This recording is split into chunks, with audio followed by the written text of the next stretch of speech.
Salam bahagia untuk Bapak Ibu sekalian.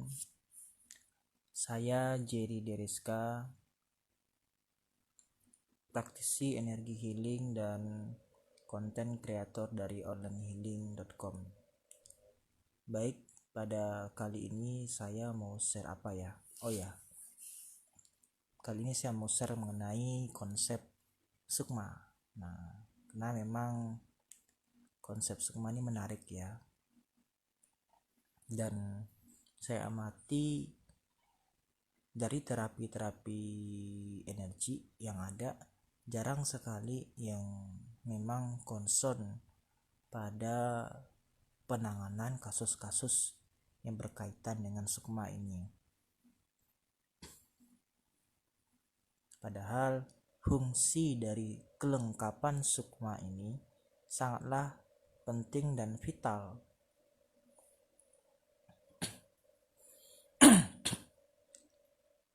Mungkin untuk memahami tentang pentingnya terapi terhadap sukma atau melengkapkan sukma, sebelumnya saya mau cerita deh untuk memahaminya. Ini ada kasus yang pernah saya tangani, seorang laki-laki umur 29 waktu itu ya. Waktu itu saya lagi di mana ya? Lagi di kampung itu. Lagi ingin ketemu keluarga, entah kenapa saya diajak ke suatu tempat dan dimintai tolong oleh salah satu pihak keluarga di sana. Sesampai di sana ternyata problemnya adalah masalah skizofrenia atau kita sebutnya gila. Nah, saya lihat beliau ini umur 30 ya, udah 30 lah, sudah kayak dirantai gitu di sebuah tempat. Dan di sana beliau ya bicara sendiri, ngoceh sendiri, kasihan ya. Saya tanya ini sejak kapan gitu kan ke keluarga. Keluarga bilang udah sekitar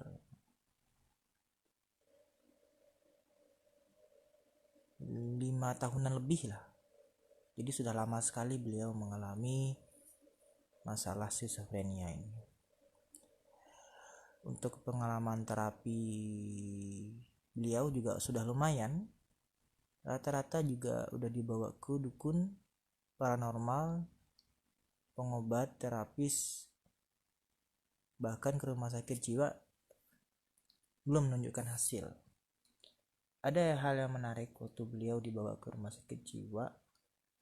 Setelah melalui perawatan rutin di rumah sakit jiwa, dokter itu mengatakan begini, beliau ini sudah boleh rawat jalan, sudah boleh pulang ke rumah. Hanya ketika sesampai di depan pintu rumah, beliau ngamuk gitu, kayak kambuh lagi gilanya, dan seperti orang yang mengalami skizofrenia yang masih tahap berat. Padahal sebelumnya udah anteng, udah adem gitu dengan terapi di rumah sakit jiwa. Cuma ini seperti kambuh lagi sesampai di depan rumah. Pihak keluarga sebenarnya sudah curiga ya bahwa ini ada unsur-unsur dan medis. Karena memang di awal kasusnya itu berkaitan dengan masalah percintaan sebenarnya. Cuma saya ceritakan nggak ya? Karena kalau diceritain bisa panjang nih. Gini deh, singkatnya begini, beliau suka sama wanita ini suka juga sama beliau, sudah pacaran bertahun-tahun, tapi dia orang tua perempuan ada restu, perempuan menikah dengan laki-laki lain dengan pilihan orang tuanya, tapi nggak bahagia. Nah, beliau ini ingin menyambut gitu istilahnya, kalau kamu nggak bahagia balik aja sama aku ke mantannya, padahal udah punya suami itu. Nah, ketika mereka ingin kembali lagi, istilahnya kembali ke mantan, dan dia ingin berpisah dengan suaminya, entah kenapa si beliau ini mengalami gila tiba-tiba gitu, skizofrenia tiba-tiba, ngamuk tiba-tiba, dan langsung gila gitu, skizofren.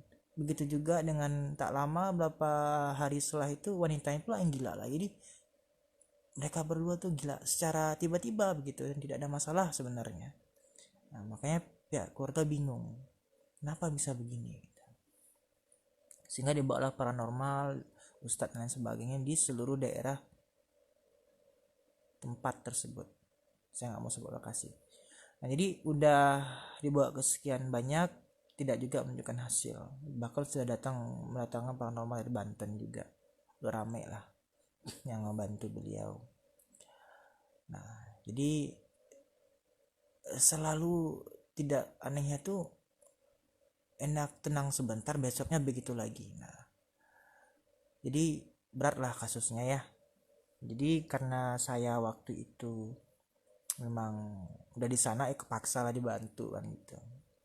Hasil saya terhadap beliau ini memang beberapa sukma itu nggak lengkap.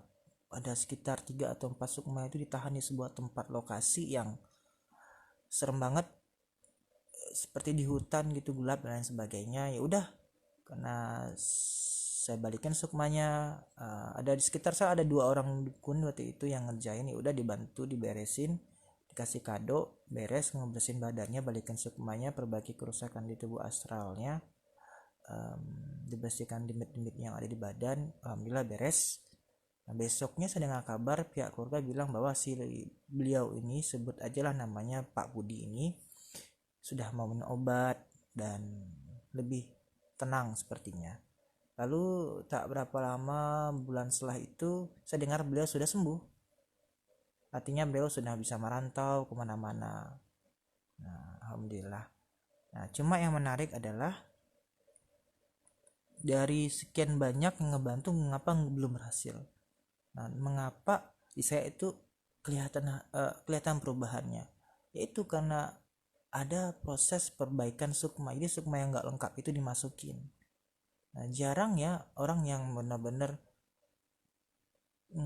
memperhatikan persoalan sukma ini. Biasanya cuma terapi doang, tapi sukma yang nggak lengkap itu nggak dianalisis, nggak dimasukkan kembali, padahal ini hal yang vital. Nah, mungkin itu gambaran mengapa terapi sukma itu penting. Nah, baik, sekarang saya akan bahas tentang sukma. Ini terlalu kepanjangan, gak enak juga nih. Saya akan bahas mengenai konsep sukma itu sendiri. Apa sih sukma itu? Begini, sebenarnya kita ini kan roh yang ciptaan Tuhan Yang Maha Esa. Jadi roh ini butuh kendaraan yang namanya jasad atau tubuh fisik di alam dunia ini. Jadi setelah kita ciptain tuh, kita butuh kendaraan yang namanya tubuh fisik. Nah, agar roh bisa menyambung dengan tubuh fisik, maka ada yang namanya tubuh energi atau tubuh penyambung atau tubuh antara. Nah, ada yang menyebutnya sebagai tubuh astral, ada yang menyebutnya tubuh energi, ada juga yang menyebutnya sukma, ada yang menyebutnya kosa. Nah, kalau di Hindu namanya kosa, pancakosa. Nah, jadi sukma ini sebenarnya adalah penyambung antara roh dan tubuh fisik kita. Dan kalau dilihat dengan mata ketiga, memang dia ada berlapis-lapis kayak bawang, ada 7 buah gitu. Untuk jumlahnya sendiri itu ada banyak ragam ya. Ada yang bilang 7, 9, 13, macam-macam. Cuma kalau di saya memakai konsep yang umum itu ada 7 buah, 7 lapis. Nah, mengenai nama ini macam-macam. Nah, cuma kalau saya karena basicnya praktisi energi, maka ada namanya tubuh eterik, tubuh emosi, tubuh mental, tubuh intuisi, tubuh atma, tubuh monad, dan tubuh ilahi. Ada 7. Nah, itu macam-macam lah penamaan itu. Belum kalau kita betul-betul memakai penamaan dari sukma itu sendiri, sedulur papat lima pancar itu. Tapi saya memakai istilah tubuh energi, konsep tubuh energi gitu. Nah, jadi sukma sendiri adalah penyambung antara roh dan tubuh fisik. Karena fungsinya sebagai penyambung, maka bisa dikatakan vital gitu. Nah, di sukma ini ada fungsi tubuh yang lapisan yang mengatur fungsi mental, fungsi emosi, fungsi siklus energi fisik, siklus prana, dan lain sebagainya. Jadi fungsinya sangat vital sekali. Nah, beberapa orang itu ada yang sukmanya nggak lengkap. Jadi misalnya cuma 5 di badan, 4 di badan, 3 di luar, atau cuma 2 di badan, bahkan 3 di badan. Jarang yang 2 di badan, ya paling 3 atau 4 tuh biasanya di badan. 2 jarang sekali. Karena memang ada lapisan tubuh tertentu yang sulit dikeluarkan sebenarnya. Di rata-rata 4 atau 3 di badan. Nah, yang selebihnya bisa ditarik lah, itu semua dengan teknik tertentu. Nah, jadi apa efek dari tidak lengkapnya sukma ini?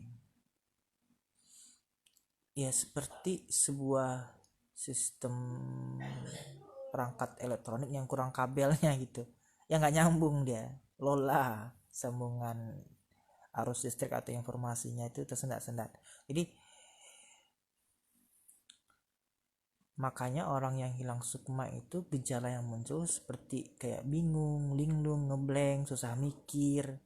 Beberapa kasus juga suka mudah capek. Nah, jadi efeknya itu seperti mudah linglung, suka ngeblank, susah mikir. Nah, biasanya juga diikuti juga kayak kehampaan emosi, sulit mengatur perasaan. Jadi perasaan tuh kayak naik turun nggak jelas, itu tidak bisa dikontrol. Nah, cuma gejala yang paling sering muncul itu adalah ngeblank dan mudah capek. Nah, cuma mudah capek ini juga nggak selalu sebenarnya, karena beberapa kasus tuh ada yang sukmanya diambil lalu diganti sama jin. Nah, jin ini malah bukannya melelahkan badannya orang ini, malah memperkuat. Nah, ini untuk kasus-kasus yang sukma nggak lengkap karena dimasuki jin keilmuan tertentu. Nah, itu sukma. Jadi singkatnya sukma adalah tubuh antara roh dan fisik. Nah, itulah singkatnya yang punya fungsi vital. Oke. Nah, lalu mengapa kok sukma seseorang itu bisa nggak lengkap? Dibahas nggak ya? Ini bisa panjang nih kalau dibahas nih. Atau dibahas berikutnya aja ya. Berapa menit ini? Banyak faktor ya. Kita bahaslah sedikit ya. Mudah-mudahan lain waktu bisa dibahas lengkap. Jadi banyak faktor ya yang membuat sukma itu nggak lengkap. Misalnya nih, bisa karena ikatan kontrak gaib. Nah, ini menarik. Ikatan kontrak gaib ini panjang pula pembahasannya. Oke, saya persingkat aja lah ya. Pertama, bisa ikatan kontrak gaib. Karena kontrak ini bisa ada sejenis pertukaran lah. Jinnya bantu, ganti ruginya sukma dikasih ke jinnya. Biasanya ditahan di langit tertentu atau di dimensi tertentu sama jinnya, entah di kerangkeng atau di kayak di penjara, biasanya begitu yang kelihatan di mata ketiga ya. Beberapa juga ditahan di hutan, di laut dan sebagainya sukmanya ya. Nah, bisa juga karena diserang, dikejain orang juga bisa. Ketiga, bisa karena berobat kemana gitu dan itu ada kontraknya, ya udah sembuh tapi sukmanya diambil. Nah, ini kadang tanpa sadar. Atau bisa karena mengamalkan keilmuan yang ada kontrak dengan jinnya tanpa sadar. Kemudian bisa juga karena kerusakan tertentu di tubuh energinya sehingga sukmanya nggak bisa masuk lagi keluar gitu. Nah, untuk membahas 5 hal ini mungkin agak panjang ya kalau dibahas detail. Cuma itulah dulu gambarannya. Mudah-mudahan dan kesempatan saya bisa bahas tentang satu persatu penyebab sukma nggak lengkap ini berikut dengan contoh kasusnya.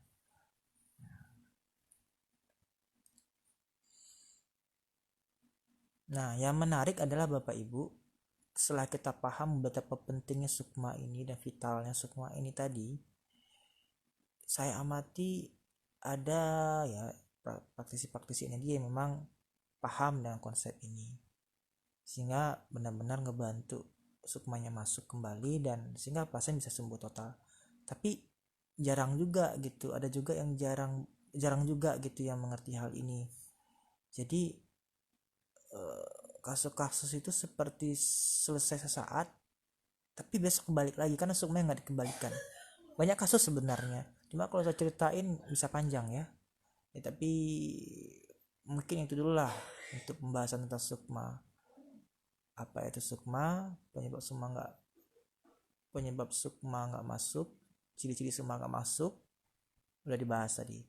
Nah, untuk detailnya mudah-mudahan bisa dibahas di lain kesempatan.